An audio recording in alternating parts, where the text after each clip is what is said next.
Hey everyone, post-production Russell here.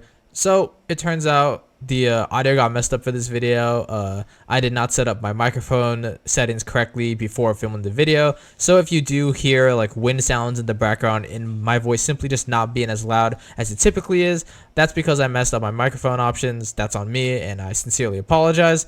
But with that warning out of the way, let's try and enjoy this video.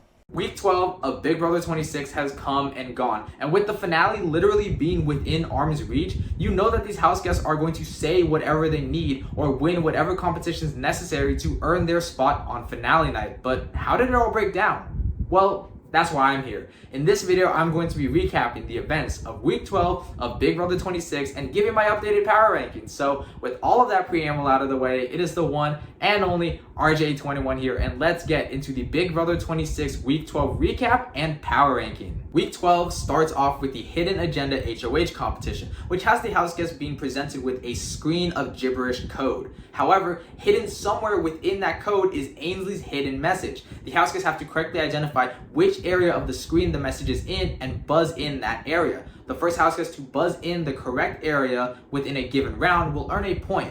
Whoever has the most points after 7 rounds will become the new head of household, earning their spot on finale night. Now, this competition was actually pretty close. Like, it genuinely came down to the final question on determining who would win this HOH competition. But ultimately, in the end, Chelsie ends up winning this head of household competition, earning her spot on finale night, winning her 4th HOH of the season, which not only ties the record for the most amount of HOHs won within a single season, she's also the first woman since Vanessa in Big Brother 17 to win 4 HOHs within a single season. So that's just yet another thing for Chelsie to add to her resume. Despite nominations not actually mattering at this point in the game, because everything on this week is dependent on who wins the power veto, Chelsie puts a surprising amount of thought into who she is going to nominate. So she has conversations with everybody. She first has a conversation with Cam, where she essentially tells Cam that he is going to be going up on the block, and even though Cam is reluctant, he does eventually oblige and agrees to be going up on the block, but as a pawn.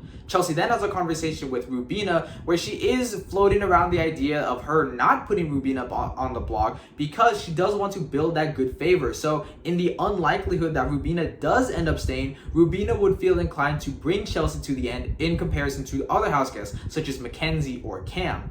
Finally, Chelsie has a conversation with Makensy where she tells Makensy that she is really wavering on whether to not to put up either Rubina or Makensy. But Makensy just offers us up as a pawn, so it doesn't really matter. So at the nomination ceremony, Chelsie nominates Cam and Makensy, with Rubina actually being the target. We then get to the final power veto competition of the season, and this competition is called Passcode Protectors, which is essentially the day's competition. Basically, the house guests are going to be presented with an image of an event that happened within the Big Brother house, and the house guests have to recall what day that specific event occurred. The house guests will be pressing buttons to total up to the day that that event occurred. Whoever is the slowest in any given round will receive a strike. If you receive 3 strikes, you are eliminated from the competition. The last house guest standing will win the final power veto of the season. Ultimately, the competition comes down to Cam and Makensy, and this competition was genuinely close. Like, they played the maximum amount of rounds possible with 11 rounds, but ultimately, Makensy comes out on top and wins the final power veto of the season, winning her 4th golden power veto and her 9th competition overall. With Makensy winning the final power veto of the season, she's essentially guaranteed to be the sole vote to evict. So Makensy has conversations with both Cam and Rubina to try and determine who she should evict. Makensy has a conversation with Rubina where Rubina does emphasize that she does want this all women's final 3 and that she does want a woman to win the season, and in order to guarantee that, she should evict Cam and keep Rubina in the game so that way a woman is guaranteed to win the season. However, Makensy eventually has a conversation with Chelsie where Chelsie deflects hard and emphasizes how Rubina is a jury threat despite maybe not having the most elaborate or extravagant resume out of everyone left in the house. She has a lot of friends in the jury house, and she hammers that point in, and so does Cam. So when Cam and Makensy have their conversation, Cam reemphasizes the same points that Rubina is a jury threat and Cam has very low win equity. So this should make Makensy feel more inclined to bring Cam over Rubina to the final 3. Ultimately, come live eviction night, Makensy uses the power of veto to save herself and Rubina is automatically nominated as the replacement nominee. And Makensy, casting the sole vote to evict, chooses to evict Rubina, making Rubina the 13th house guest to be evicted from the Big Brother 26 house and the 6th member of the jury.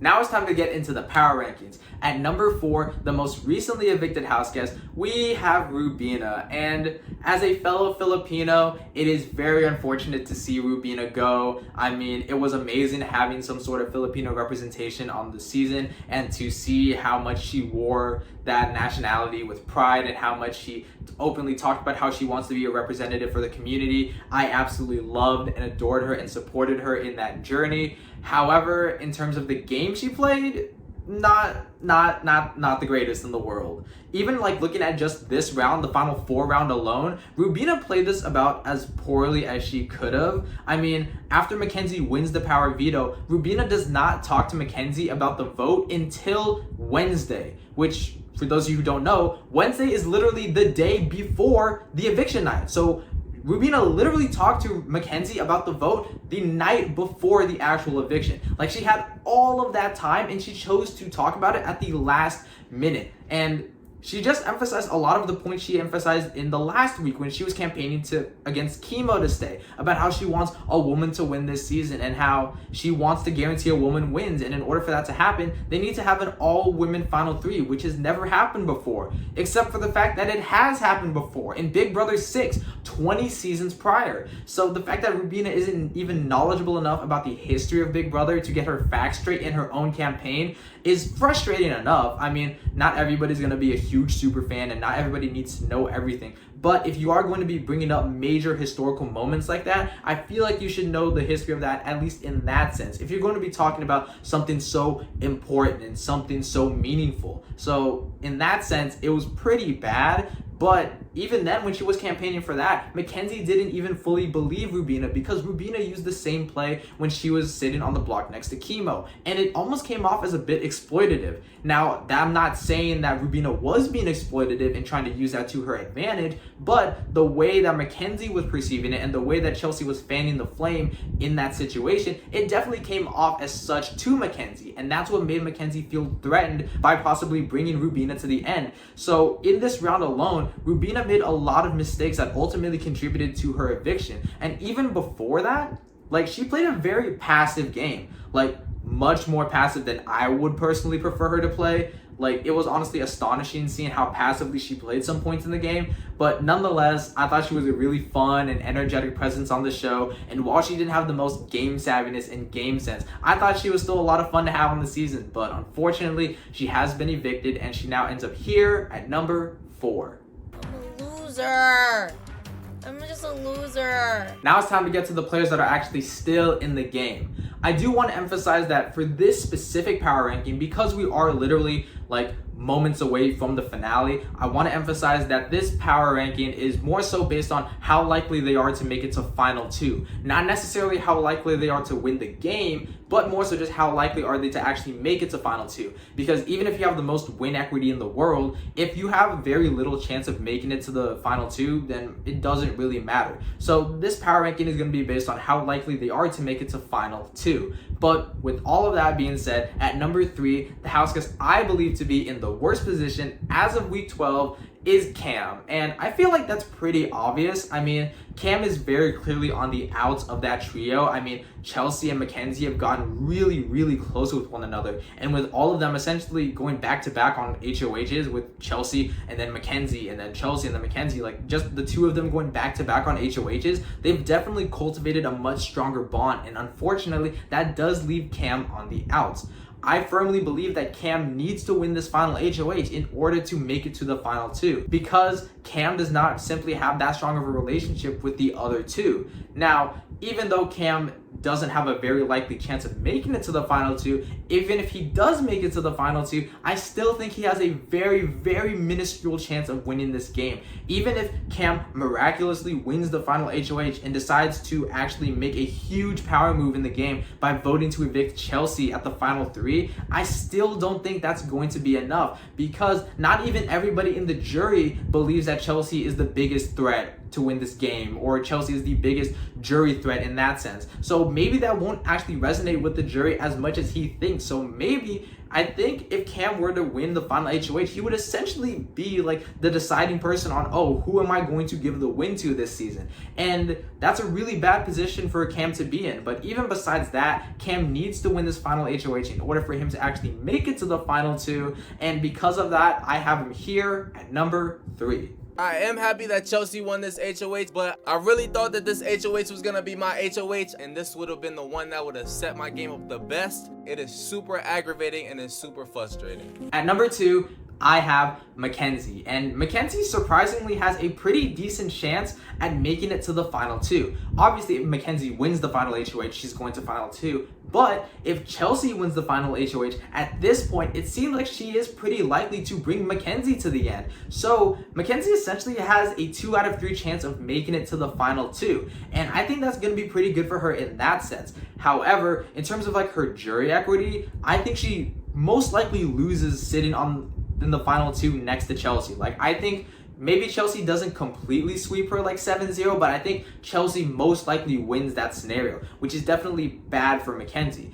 But if Makensy were to make a huge power play and vote to evict Chelsie at the final three, that could be enough to give Makensy the win over Cam. And even if Makensy doesn't do that and Cam is the one who votes to evict Chelsie, I still think Makensy has more win equity than Cam at that point. So essentially, as long as Makensy isn't sitting in the final two next to Chelsie, Makensy is most likely going to win the season. Now, Makensy is fully intending on taking Chelsie to the final two, which is her losing scenario, so I don't think that that's good in that sense. But in terms of her chances of making it to the final two, they're pretty good. And considering the absolute comp streak that Makensy has been on, I mean, winning 9 competitions throughout this entire season is absolutely insane. And if she wins one more competition, she will technically be tied with Jag with the most amount of competitions won within a single season. Now, I do have to add the caveat that like the competitions that they are counting are different than the competitions that they're counting for Jag's win. But nonetheless, if Makensy does win this final HOH, that puts her at 10 comp wins, which is pretty damn impressive. So if her comp wins in that sense translate to how she's doing in this final HOH, and she doesn't get a case of, I don't know what Cam called it, the yips, as long as Makensy doesn't get a case of the yips, I think Makensy has a really decent chance of making it to the final two, which is why I have her here at number 2. Ugh, I'm nominated. How could you, Chelsie? Nah, I'm just kidding. At number 1, the HouseGuest I believe to be in the best position as of week 12 is Chelsie. And unfortunately, we aren't dealing with a very interesting like cyclical final HOH to where the final two is completely dependent on who wins the final HOH, and the final two scenarios are all jumbled up in that sense. Like, no, it's pretty obvious that Chelsie is practically guaranteed to make it to the final two. I mean, obviously, if she wins, she's making it to final two. If Makensy wins, she's taking Chelsie to final two. And if Cam wins, he's taking Chelsie to final two. So Chelsie is practically guaranteed to make it to final two. Now, that's not to say that it is 100% confirmed, because there is obviously the possibility of either Cam or Makensy realizing how big of a jury threat Chelsie is and deciding to cut her at the very, very end, kind of similar to how Vanessa got cut at the end of Big Brother 17, which ironically enough would be super fitting considering that Chelsie literally just tied Vanessa's record and became the first woman since Vanessa to win 4 HOHs. So I think like thematically or story-wise speaking, I think that would be pretty ironic and pretty funny in that sense. But Chelsie is practically guaranteed to make it to that final two, but despite all of the possible concerns I am having about them perceiving her as this possible big endgame threat. And if Chelsie does make it to that final 2, Chelsie is a shoo-in to win. I mean, she beats Cam handily because Cam has so little respect because of how poorly he's just been doing in these competitions and how inactive he's seemingly been. And if Chelsie were sitting next to Makensy in the final 2, while it probably would be a bit closer, I do still think that Chelsie beats Makensy in that final 2 pretty handily. Maybe like a 5-2, 6-1, because Angela does seem a little bit bitter at Chelsie for taking her out. So maybe she's lost Angela's jury vote in that sense. But Chelsie still has a great repertoire with everybody else in that jury house as of right now. So it seems like Chelsie is the front runner to win this season. All that needs to happen is Chelsie actually makes it to final 2 and makes a good plea to win this entire season. And given the odds that she has right now, with basically everybody wanting to take her to the final 2, I think it's pretty likely. So because of how it is practically guaranteed that Chelsie is going to make it to the final 2, I have to have Chelsie here at number 1.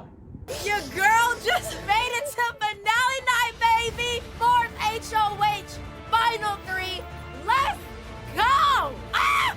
Overall, the Final Four was boring and predictable because it's the Final Four. What do you expect? These Final Fours are typically never interesting. I mean, the last time we had a genuinely interesting Final Four is probably like Big Brother 14, with Dan absolutely manipulating the hell out of Danielle and getting Danielle to essentially evict her showmans. So that was the last time we had an interesting Final Four. And despite how chaotic this season has been, we definitely needed a cool down period, and having another huge moment like that would not have been a cool down for this season that this season most likely needed. And so the fact that the Final Four round is the cool down of the season at the very tail end of the season, I still think that is a pretty good testament to how absolutely top tier and stellar this season has been. I mean, everything about this season has been so chaotic and so entertaining that it was bound to have some slow points. And fortunately enough, it's at the very end of the season, so we don't have to wait too long for things to drag out. But all in all, this Final Four round was really boring, really predictable. Rubina was on the out. Rubina didn't win either competition. It was practically guaranteed that she was going to be going home,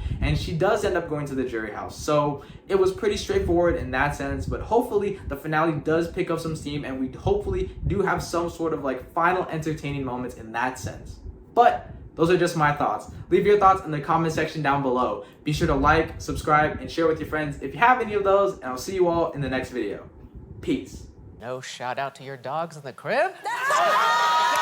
My dog's in the crib. All my dogs in the crib. You already know how we rock it. You already know how we rock it. I mean, expect the unexpected.